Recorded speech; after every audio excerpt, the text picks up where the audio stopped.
నమస్తే, welcome to లక్ష్య media. Telangana రాష్ట్రంలో ప్రభుత్వాలు మారుతున్నప్పటికీ తెలంగాణ ప్రజల పల్లెల్లో ఉన్నటువంటి గల్ఫ్ బాధితుల సమస్యలు మాత్రం తీరలేదు.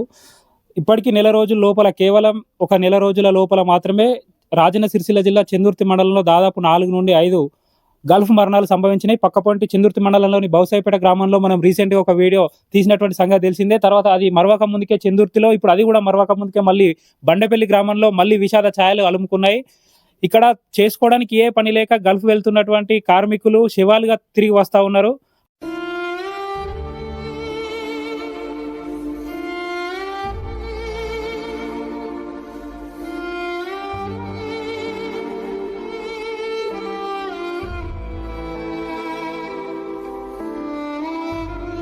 రాజన్న సిరిసిల్ల జిల్లా చందుర్తి మండలం బండపల్లి గ్రామానికి చెందినటువంటి పోతుగంటి భూమయ్య ప్రమాద అటాక్తో గల్ఫ్లో మరణించిండు. వారి యొక్క కుటుంబ సభ్యులను పరామర్శించి వారిని అడిగి తెలుసుకునే ప్రయత్నం చేద్దాం. ఏమవుతాడు మీకు భూమయ్య? డాడా ఎప్పుడు పోయిండు? 26 జనవరి పోయిండా? 11 రోజులు అవుతుంది. అంటే ఇక్కడ ఏం చేస్తారు? నేను ఇంటర్ అయిపోయింది. నేను కూడా వెళ్ళొచ్చిన. మీరు కూడా ఫారెన్ వచ్చారా ఇంత చిన్న వయసులో? అవును. ఎందుకు ఇక్కడ ఏం పని ఏం లేదా? ఏం లేదు. ఏం కోరుకుంటారు మరి మీరు గవర్నమెంట్ నుండి? డెడ్ బాడీని తొందరగా తెప్పించాలని కోరుతున్నాం ప్రభుత్వాన్ని.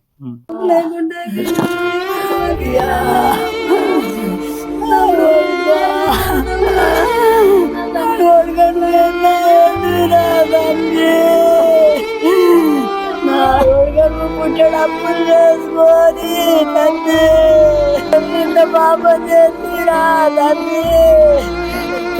తండ్రి. నా కొడుకు పోయి వెళ్ళాడు 11 రోజులు. తెలియదు చెయ్యి మంచిగానే పోయింది. అమ్మ నేను పైసలు పంపిస్తా అన్నాడు. అన్న వాళ్ళ కొడుకని పానం మంచిగా ఉంచుకో, నువ్వు రంది పెట్టుకోకు, నువ్వు మంచిగా ఉంటే తెరుచుకుంటావు. ఎందరు పిల్లలు? నా కొడుకు బిడ్డ. నా బిడ్డకు లగ్నం అయింది. బిడ్డ ఎప్పుడు తెలిసింది మరి మీకు ఇట్లా చనిపోయినా? శుక్రవారం నాడు. ఎన్ని రోజులు అవుతుంది? 4 రోజులు అవుతుంది. 4 రోజుల నుంచి ఇప్పుడు మీరు ఇదే పరిస్థితి?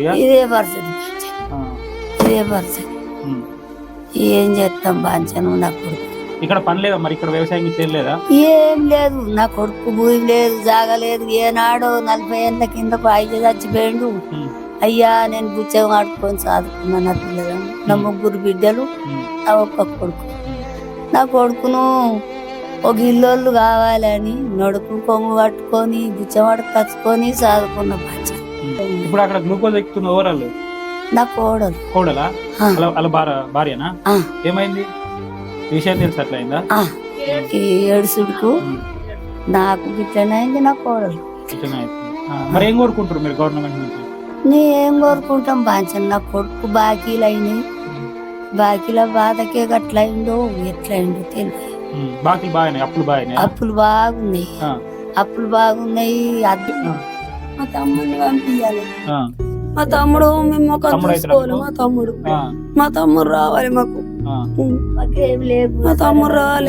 నచ్చిరా మరి? ఇక్కడికి తెలిసినాక రాలేరా? మా తమ్ముడు రావాలి. మాకు మా తమ్ముడు మొక్కను చూసుకుంటాం. మా మరదలు మంచిగా లేకుంటున్నది. మాకు కూడా ఏడ్చి మంచిగా లేకుండా అవుతుంది. 4 రోజుల నుంచి 4 రోజుల వస్తుంది. ఇట్లా ఏడుతాను. మా తమ్ముని కాటాకే వచ్చింది. మరి ఏం కోరుకుంటారు ఇప్పుడు మీరు ప్రభుత్వం నుంచి? మా తమ్ముడు రావాలి, ఏమన్నా సాయం చేయాలి. మా తమ్ముడు ఇంటికి రావాలి. దయచేసి ఏమన్నా సాయం చేసేయాలి. నా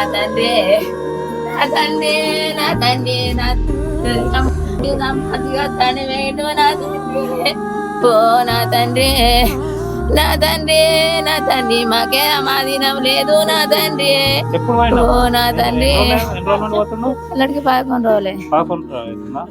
ఎన్ని సంవత్సరాల నుంచి పోతుండు? 6 సంవత్సరాలు. 6 సంవత్సరాలు అవుతుందా? ఇక్కడ ఏం పని లేదు? ఏం పని లేదు సార్, మాకు ఏం లేదు, దిక్కు లేదు, ఏం లేదు. కైకిలు కమ్మడి వేసుకొని బతుకుడే మేము. ఇప్పుడు చనిపోయిందని ఎప్పుడు తెలిసింది మీకు? 4 రోజులు అవుతుంది. ఇప్పుడు 4 రోజుల నుంచి మరి ఎవరు రాలేరా దగ్గరికి? ఏమైందని పడగడానికి గవర్నమెంట్ నుంచి ఎవరు రాలేరా? మరి ఏం కోరుకుంటారు? నా భర్త రావాలి. నా కొడుకు ఏదైనా సాయం చేయాలి.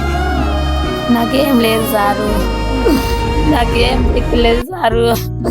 నాకు దిక్కు లేక నా భర్త వేడు సారు. నాకేదైనా సాయం ప్రభుత్వం నుంచి సాయం చేయాలి వారు. తండ్రి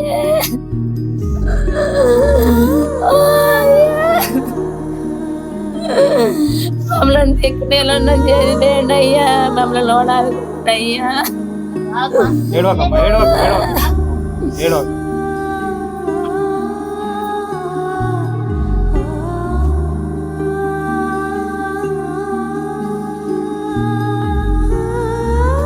అన్న నమస్తే. అన్న నమస్తే. చెప్పండి, ఎప్పుడు చనిపోయిండు అన్న ఆయన? ఆయన మొన్న శుక్రవారం రోజు చనిపోయాడు, 2వ తారీఖు రోజు. ఇప్పటికి ఎన్ని రోజులు? దాదాపు 4 రోజులు. 4 రోజులు అవుతుంది. 4 రోజుల నుండి ఈ కుటుంబాన్ని పరామర్శించారా ఎవరైనా గవర్నమెంట్ నుండి? గవర్నమెంట్ నుంచి నాకు తెలిసి ఇంతవరకు ఎవరు రాలే. ఉమ్, అట్నే వీళ్ళ కుటుంబ పరిస్థితి కూడా చూసుకుంటే అంతంత మాత్రమే. ఆయన గత 10 సంవత్సరాల నుంచి వెళ్ళి గల్ఫ్ పోతుండు. వాళ్ళ కుమారుడు కూడా ఇక్కడ ఏం లేకనే ఆయన కూడా గల్ఫ్ వెళ్ళిండు. ఇద్దరు కలిసే 3 నెలల క్రితం ఇండియాకు రావడం జరిగింది. ఉమ్, ఇండియాకి వచ్చినాక మొన్న 26 జనవరి రోజు తనే వెళ్ళి దింపొచ్చిండు ఎయిర్పోర్ట్లో. ఉమ్, అట్లయితే 1 వీక్, వారం రోజులు గడవక ముందే మళ్ళీ ఆయన మరణ వార్త మొన్న సాయంత్రం వీళ్ళకి తెలిసింది. ఇంతవరకు గవర్నమెంట్ నుంచి కానీ ఎవరి నుంచి కానీ ఏం సహాయం లేదు. అట్లయితే ముఖ్యంగా ఒక గ్రామస్తునిగా నేను చెప్పేది ఏంటంటే, గతంలో ఇప్పుడు నా తెలిసి మా ఊళ్ళే గల్ఫ్ మరణాలు చాలా సంభవించినాయి. గతంలో చూసుకున్నట్టయితే ముఖ్యంగా ఆయన వేయింది సౌదీ అరేబియా. సౌదీ అరేబియాలో ఏంటంటే దుబాయ్, మస్కట్, కువైట్లా కాకుండా కొంచెం భిన్నంగా ఉంటుంది అక్కడ వ్యవస్థ. కాబట్టి గవర్నమెంట్ తక్షణమే స్పందించి ఆయన పార్థివ దేహాన్ని యుద్ధ ప్రాతిపదికన తీసుకురావాలని గ్రామస్తులతో డిమాండ్ చేస్తున్నా. ముఖ్యంగా ఇలా కుటుంబానికి కూడా ఒక 10 లక్షల రూపాయలు ఎక్స్గ్రేషియా ఇవ్వాలని. ఇప్పుడు చూస్తున్నారు కదా, 4 రోజుల నుండి ఈ కుటుంబం అరణ్య రోదన చేస్తూ ఉన్నది. ఇట్లాంటి కుటుంబాలు ఇంకా తెలంగాణ పల్లెల్లో ఎన్నో ఉన్నాయి. దయచేసి వేములవాడ ఎమ్మెల్యే ప్రభుత్వ విప్ ఆల్ శ్రీనివాస్ గారికి, అట్లాగే సీఎం రేవంత్ రెడ్డి గారికి ఒక విజ్ఞప్తి చేస్తా ఉన్నాం. మీ కుటుంబం తరపున దయచేసి వీలైనంత తొందరగా మృతునికి పార్థివ దేహాన్ని స్వగ్రామానికి తీసుకొచ్చి అంత్యక్రియలు పూర్తి చేయాల్సినటువంటి బాధ్యత ప్రభుత్వం పైన ఉన్నది. అట్లాగే ఈ కుటుంబాన్ని కూడా ఆదుకోవాల్సినటువంటి బాధ్యత. చూస్తున్నారు కదా, ఇంత చిన్న వయసులో, కేవలం ఇంటర్ కంప్లీట్ చేసి ఇంత చిన్న వయసులో ఇతను విదేశాలకు వెళ్తుండు, గల్ఫ్ బాట పట్టిండు అంటే అర్థం చేసుకోవచ్చు. తెలంగాణ పల్లెల్లో ఇట్లాంటి కనిపించని వాళ్ళు ఇంకెంతో మంది ఉన్నారు. ఖచ్చితంగా ఈ కుటుంబాన్ని ఆదుకోవాల్సినటువంటి బాధ్యత ప్రభుత్వం పైన ఉన్నది. ఖచ్చితంగా కుటుంబాన్ని ఆదుకోవాల్సిన బాధ్యత ఉంది కాబట్టి ఖచ్చితంగా ఆదుకోవాలని చెప్పి కూడా ప్రభుత్వాన్ని లక్ష్యం మీడియా తరఫున డిమాండ్ చేస్తా ఉన్నాం.